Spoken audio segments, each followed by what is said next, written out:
Hello and welcome to Dragnet Live from OTRGold.com. This almost didn't happen this morning.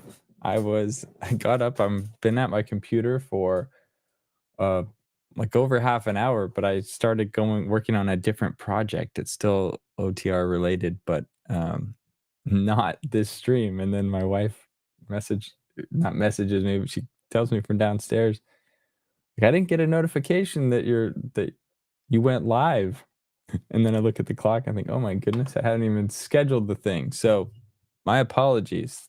We'll see how many people are here. Give me 1 second. I'm gonna list this properly in our, chat or in our, I'm gonna put it in the playlist so people can see it if they go there to look.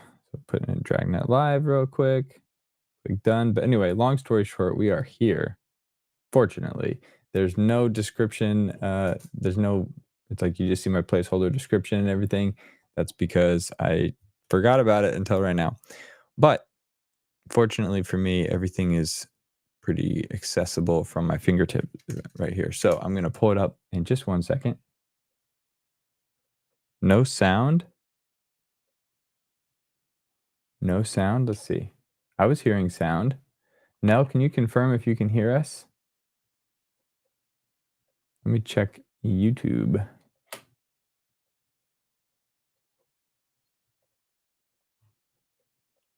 Yeah, I hear sound. Okay. Cool.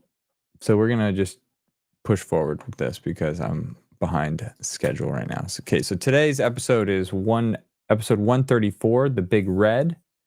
It's a two-parter. So we're gonna hear first part today and the second part Monday morning, assuming I don't space like I did today.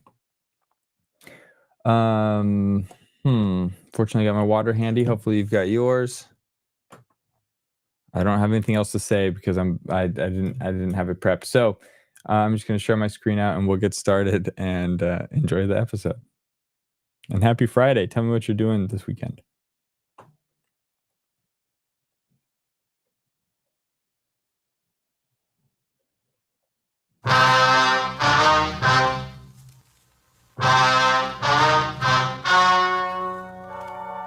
The story you are about to hear is true.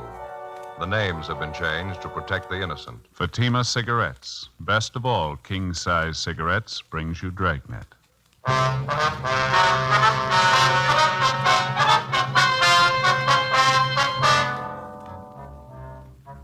You're a detective sergeant.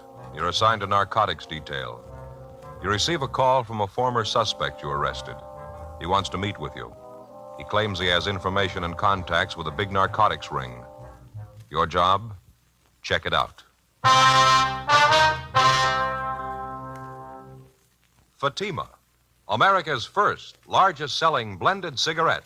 Now king size. See the difference. Taste the difference. Smoke the difference. And in Fatima, the difference is quality. Yes, you get all the advantages of extra length, plus Fatima quality, which no other king-size cigarette has. Fatima quality that gives you extra mildness, a much different, much better flavor and aroma. Definitely the best quality in its class, but the same price as the cigarette you're now smoking. So compare Fatima yourself today.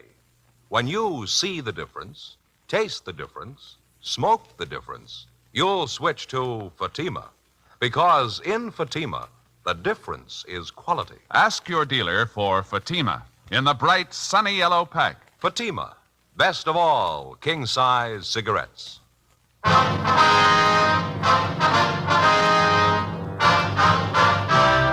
Dragnet, the documented drama of an actual crime. For the next 30 minutes, in cooperation with the Los Angeles Police Department, you will travel step by step on the side of the law through an actual case transcribed from official police files. From beginning to end, from crime to punishment, Dragnet is the story of your police force in action. It was Tuesday, August 9th. It was warm in Los Angeles. My partner's Ed Jacobs. The boss is Captain Kearney. My name's Friday. It was 7:28 p.m. when I got to Lincoln Park, the west entrance.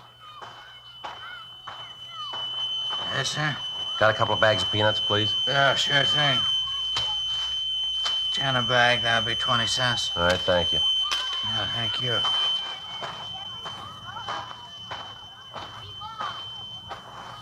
Hi, Friday. Jack? Would have come over sooner. I saw you walking around the park. Wanted to make sure you weren't tailed. Yeah, I made sure of that before I came in. Let's go over and sit down. Okay. Say, there's a lot of stuff just came in town. Some new pushers came with it. You know that? Yeah, I heard some talk. Like to knock them over? I got the contact. What's in it for you, Jack? Couple of reasons. Yeah? One thing, I'd like to pay you back. I got out of jail last week. I talked to the wife. She told me what you've been doing for her and the kids while I've been up. A nice family, Jack. You let them down. And you didn't. I'm not going to forget it. Wife still has that job you got her. The kids' asthma's a lot better, too.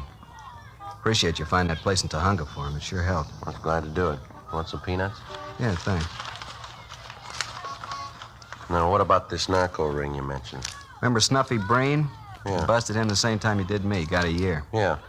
Just before I got out of county last week, he told me to go see a guy, get me a job. What kind of a job? Same kind you busted me on before. Pushing the stuff. What's the guy's name? Cadillac Red. Hmm? Yeah. New York, I think. Likes to drive big cars. I guess that's how he got the name. What's the story on him? Red's been in town a month. 4 or 5 guys with him, all from the east. Red says they got a big one to unload, 6 kilos. Heroin? Mm-hmm. Mexican stuff. They seem to be having trouble. How do you mean? Finding pushers, setting up a deal. The only contact they had out here was Snuffy. He's in a can. They're shopping around. How about more peanuts, Jack? Yeah. You talked to this Red, did you? Mm-hmm. What's he asking from you? Like I said, he wants me to start pushing stuff for him. They need contacts bad.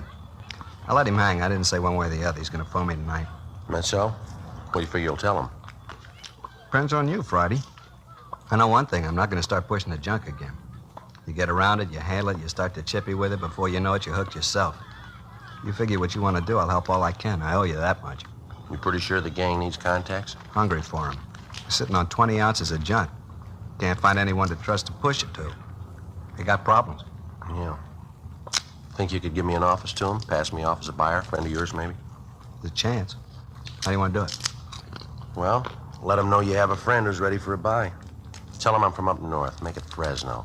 Red Mountain neighborhood. Is that all right? Okay, sounds good. Now, this man, Cadillac Red, he's going to phone you tonight. Is that right? Mm-hmm. I'll call you as soon as I hear from him. All right, fine. Don't call me at the office. Now, here. Here's my home phone. Don't worry about it. It's a silent number. I can't trace it. Mm-hmm.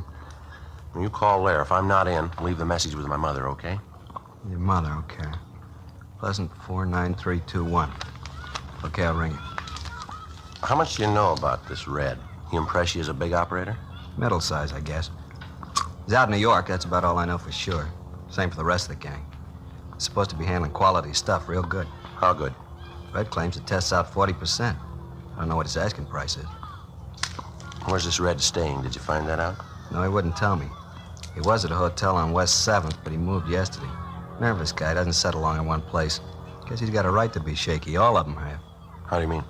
Got all their dough in the white stuff. Close to 50 G's worth. Kill him if you knock him over. Grab the junk. We'll kill a lot more if we don't. Before I left our informant, Jack Wallace, we set up a plan for future contacts. In case of any emergency, I would not attempt to get in touch with him at his rooming house at 3rd and Olive Streets. Instead, I'd contact him at his work, the Joe Adonis Meat Market on West Temple, where he was employed as a butcher. Wallace also promised to try to get me a sample of the heroin from the narcotics ring. 10:50 p.m., I checked back in at the office and briefed Captain Kearney. Sounds a little fantastic, Joe. 6 kilos. If it's true, it's a break a cop gets once in a lifetime. Well, that's the way Wallace tells it. I can't figure any reason why he'd lie to me. How about this front man, Red? You checked him out yet? Well, Ed's checking him through the moniker file now.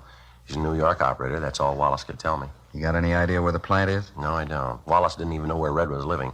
Red's supposed to have a meet with him tonight. I gave him my home phone, told him not to contact the office. You got any court cases pending?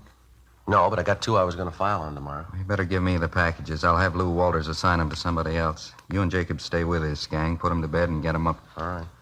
Wallace is going to try to get you a sample of the junk, huh? Yeah, he said he'd try.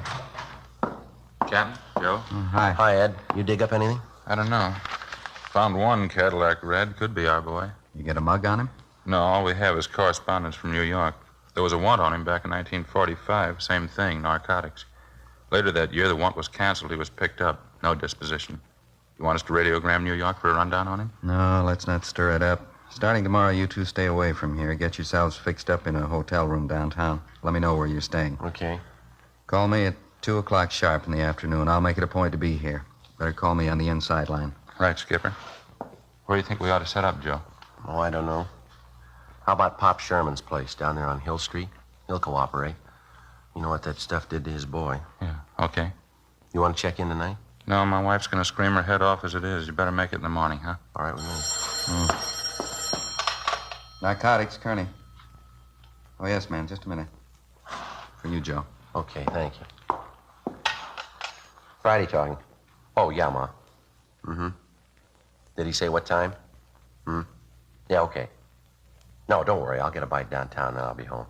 Yeah, okay. Bye. My mother, Wallace just called my home, left a message for me. Yeah? He had the meet with Red. He's got the sample.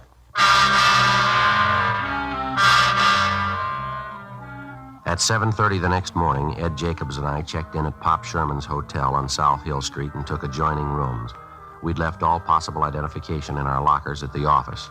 At 9:30 a.m., technicians from our crime lab arrived and installed a bug in my room and set up the receiver next door in Ed's room. In the event any of the gang happened to come to my room, they'd be able to record the conversation. I registered as Paul Lindsay, San Diego, California. Ed registered as Ray Morrissey, Sacramento. At 11 a.m., I went alone to Adonis Meat Market, where our informant, Jack Wallace, handed me a dummy package, which I took back to the hotel.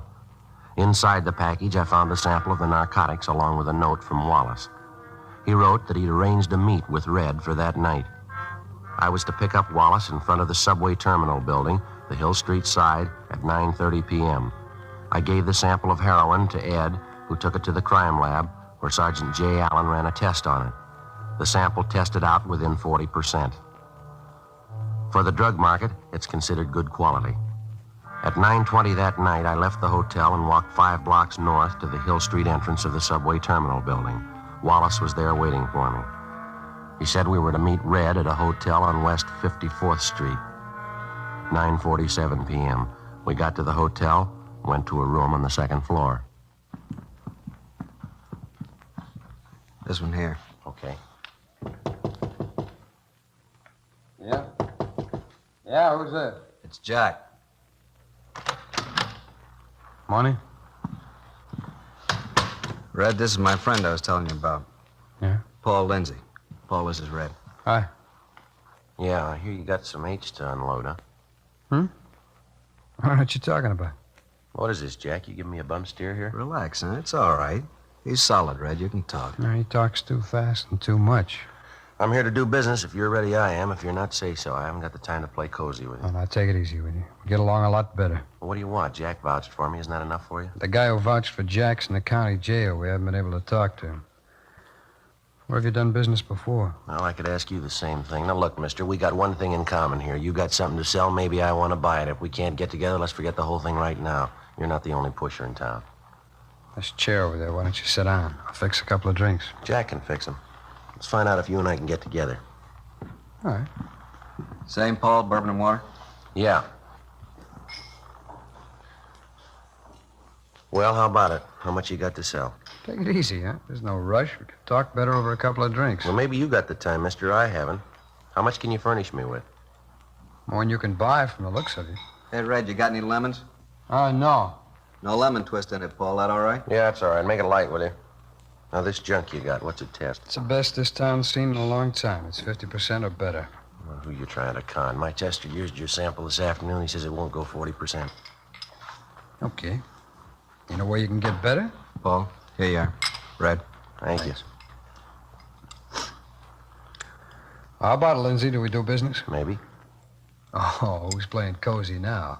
Well, if I do go, it won't be for standard price. Your junk isn't worth it. It's 40%. I don't care what your tester says. An ounce will cost you $400. No, not to me it won't. I'm not paying out good money for milk sugar. I want a big buy and I want quality, but not at $400 an ounce. Yeah, maybe we can work something out. Why get excited? Because I don't like chicken operators. I don't like stalling around. Now, if you got an offer, let's make it. Price is going to depend on a lot of things. How much merchandise you going to want? 20 ounces. I got customers up north. Have to have it for them the 15th of the month. Up north where? San Francisco, Sacramento. That's funny. We checked on that. Yep. Yeah, the hotel you're at. You're registered from San Diego. Yeah, good address. I never been there. I heard some talk about you. You ever worked Fresno? Maybe. I take customers where I find them. 20 ounces, huh? At the minimum? For your stuff, yeah. Now, what's the price? I think we might get together. It's a pretty good buy. Might work out a discount on it. How much? 3 1/4 an ounce. I figure that's reasonable. Maybe you do, I don't. $2.75. I can't go better. If I didn't need this stuff right now, I wouldn't offer We'll that. split the difference. 20 ounces, 300 an ounce. You can't do better than you know it. No? How about it? 300 an ounce? I'm not lining up for a soft touch. I want another sample when I move on. You'll get it. Now, what do you say? All right, you got a deal. 20 ounces. When do I get this stuff? We'll get in touch with you tomorrow. Through Jack here. 6,000. You sure you got the money? I got it. Now, what's the setup? Tomorrow, you'll get the word. All right. If I don't hear by 4 p.m., I'll know you're gone hinky. I'll look up somebody else. You'll hear. How about it, Jack? You ready to go? Yeah, okay. See you later, Red. Jack? Yeah? You got a wife and a couple of kids. Mm-hmm. That's right. How are they, Jack? Okay, fine. Why? Nothing. I'll talk to you later, Jack. 10:40 p.m. The informant, Jack Wallace, and I took a cab back downtown, and I dropped him off. I got to a pay telephone, called Captain Kearney and my partner, Ed Jacobs, and we set up a meeting. 11:20 p.m. The three of us met on a side street out in the North Wilshire district, and I briefed them on what had happened. In order to prevent any possible harm to either Wallace or his family, the captain told me he'd have them placed under 24-hour surveillance. His children would be kept under observation going and coming from school. The next morning, I stayed close to my hotel room waiting for a contact from either Red or another member of the gang. 1:05 p.m. Hello? Lindsay, this is Red. Yeah. That talk we had last night, you still interested? Well, yeah, aren't you? We'll be out on Mission Road, 11:30 tonight, west end of the park out there. You'll get you a sample. Mission Road. All right. You gonna be there? No. How I know your man? He might make a mistake. You won't make a mistake. He knows you. I hung up the phone and checked with Ed Jacobs next door to see if he'd picked up the conversation on his receiver. He told me he'd notify Captain Kearney of the plan for that night and that the captain would be in the office if I wanted to contact him on the inside line. As soon as I picked up the sample of heroin, I was to return to my hotel room, and Ed would immediately take it back to the crime lab for analysis. 1:30 p.m. I left the hotel, went downtown to a payphone, called home, and talked to my mother. She said there hadn't been any phone calls. I walked around for a couple of hours, went to a late afternoon show, and then I went over to Frank Tang's place for dinner. 11:15 p.m. I caught a yellow streetcar going north on Main Street and rode to the end of the line on Mission Road. It was about 300 yards from there to the designated meeting place, the west end of the park. The place was dark, completely deserted. 11:25 p.m. 11:30.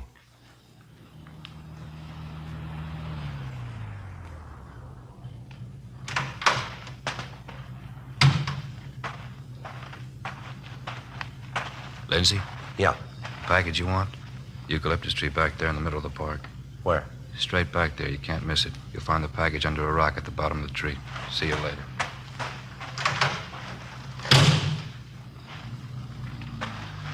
I started to cross the park. The eucalyptus tree he'd pointed out was about 200 feet from the edge of the road. There was a narrow path hemmed with shrubbery leading up to the base of the tree. There was a large rock beside it. I bent down and looked under the rock. There was nothing there. I started to turn, but it was too late. All right, wise guy. Give him the boot stand. Yeah. Give it to him. Shake his pocket, Stan. No identification on him. He's clean. Let's go. He's got his sample.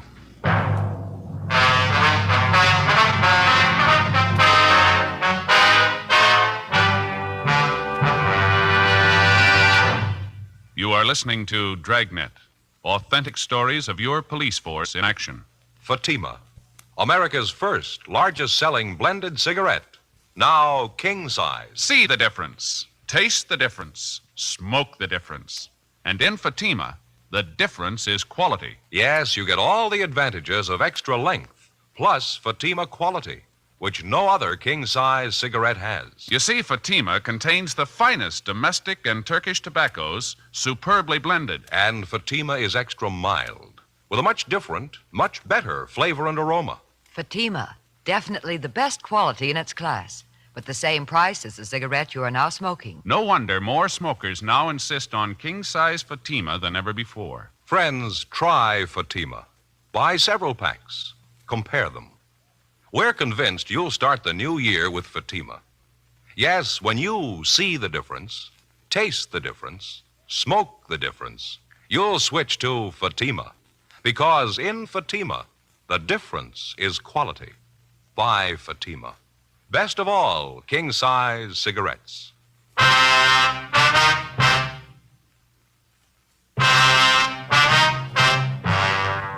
When I came to, it was a few minutes past midnight. The bruises on my face and head were beginning to swell. I felt dazed, sick to my stomach. I made my way out of the park and down the road to a public phone booth where I called my partner, Ed Jacobs. He came out right away and drove me back to the hotel.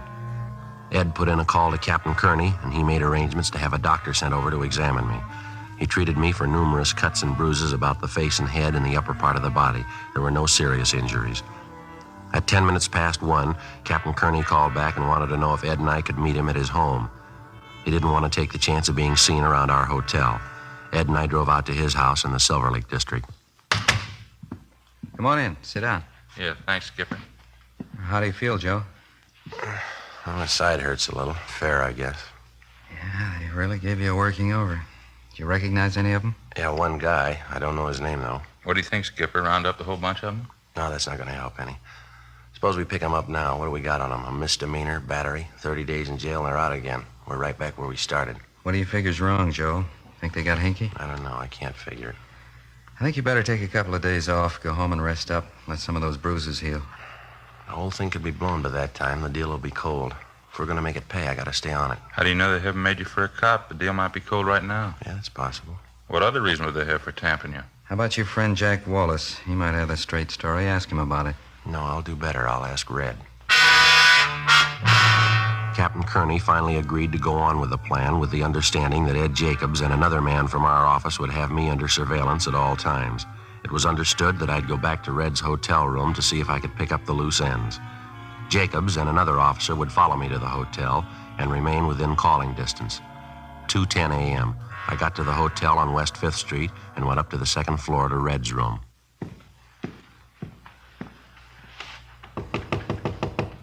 Yeah, who's there? Lindsay. How you doing, Lindsay? You lousy pig.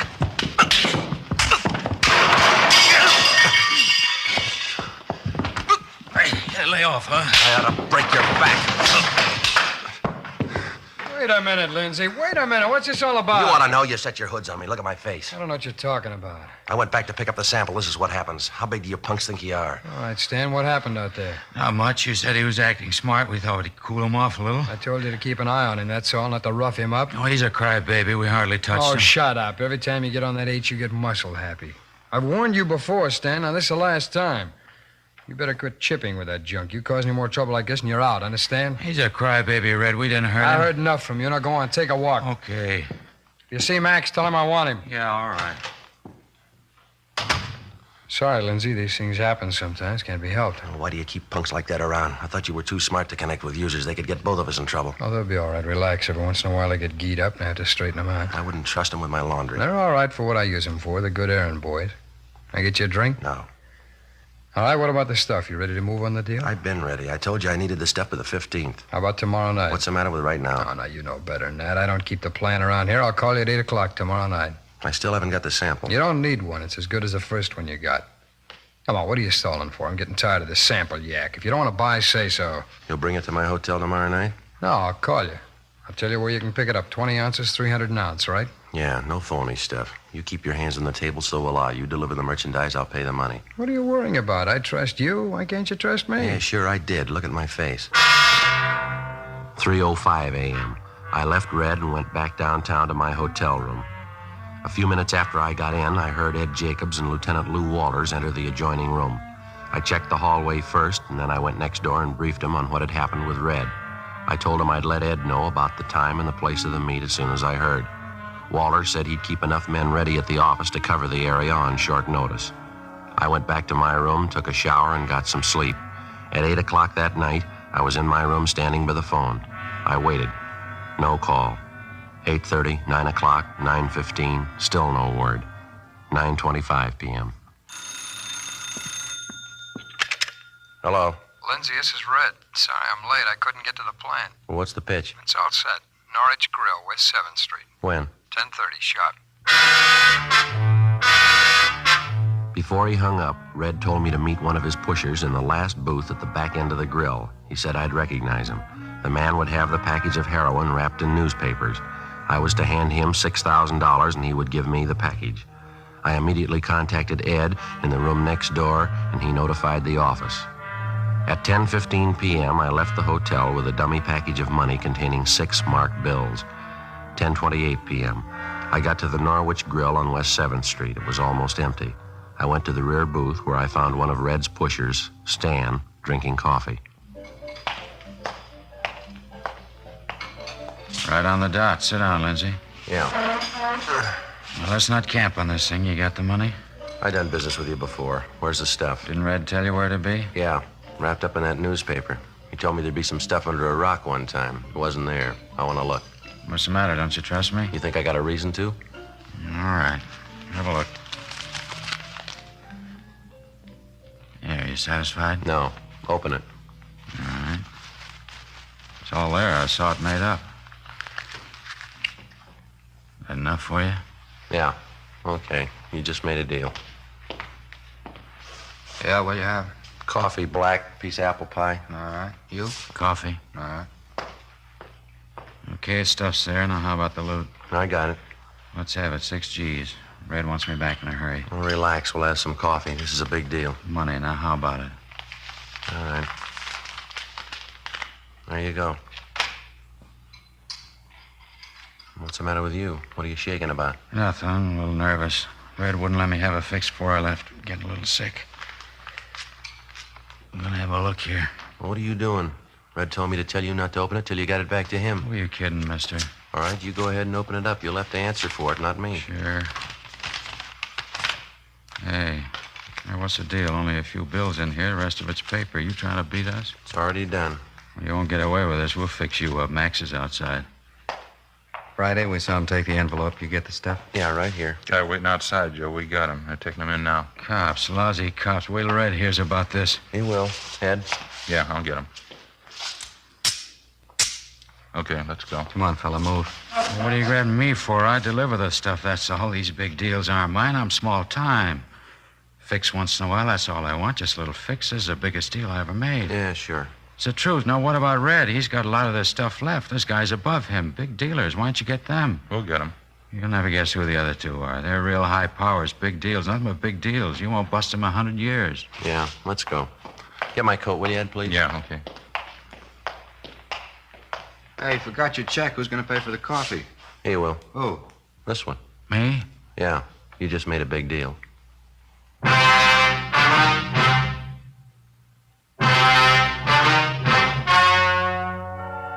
The story you have just heard was true. The names were changed to protect the innocent. On August 13th, the booking was made at the Los Angeles Police Department, Watts Substation, City and County of Los Angeles, State of California. In a moment, the results of that booking.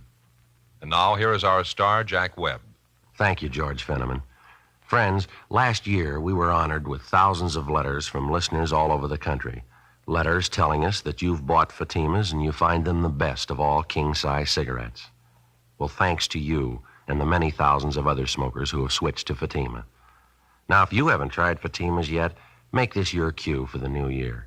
Next time, get yourself a pack of Fatimas. Compare them. See the difference. Taste the difference. Smoke the difference. And when you do, I'm convinced that you'll switch to Fatima. Because believe me, in Fatima, the difference is quality.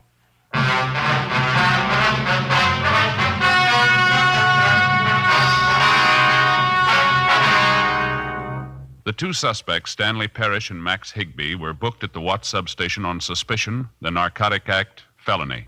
After a meeting in the district attorney's office, they expressed their desire to assist the police in the apprehension of the outstanding members of the gang. They were filed on, and before a magistrate in municipal court, they waived their right to a preliminary hearing to conceal the fact of their arrest. Next week, The Big Red, Part 2. Ladies and gentlemen, to build our strength against aggression, we must equip our armed forces with the weapons of war. At the same time, we must produce adequate supplies of civilian goods in order to keep prices down and defeat inflation. We can meet this double challenge by raising our productivity, by turning out more goods and services for every hour we work, and by refusing to let up until our nation is secure. Remember, the better we produce, the stronger we grow.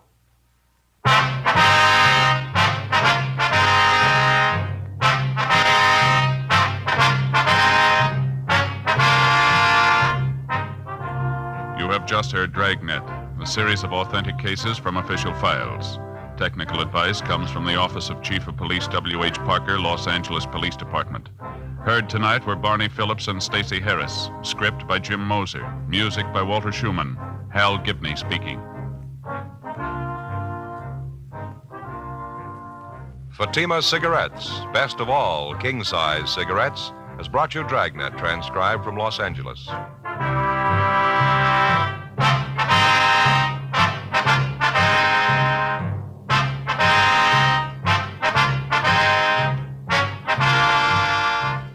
Every day during every one of your waking hours, NBC broadcasts the very finest in comedy, mystery, music, drama, news, and programs of public service.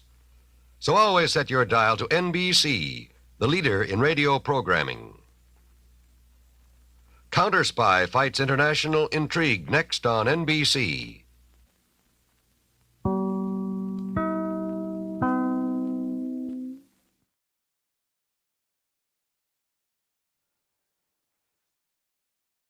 All right, hopefully I didn't cut that one too quickly because it just ended. So it said Counter Spy on NBC, and then I ended it. So hopefully you heard that full thing.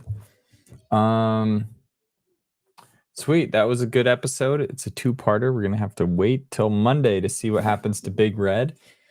I wish you all a great weekend.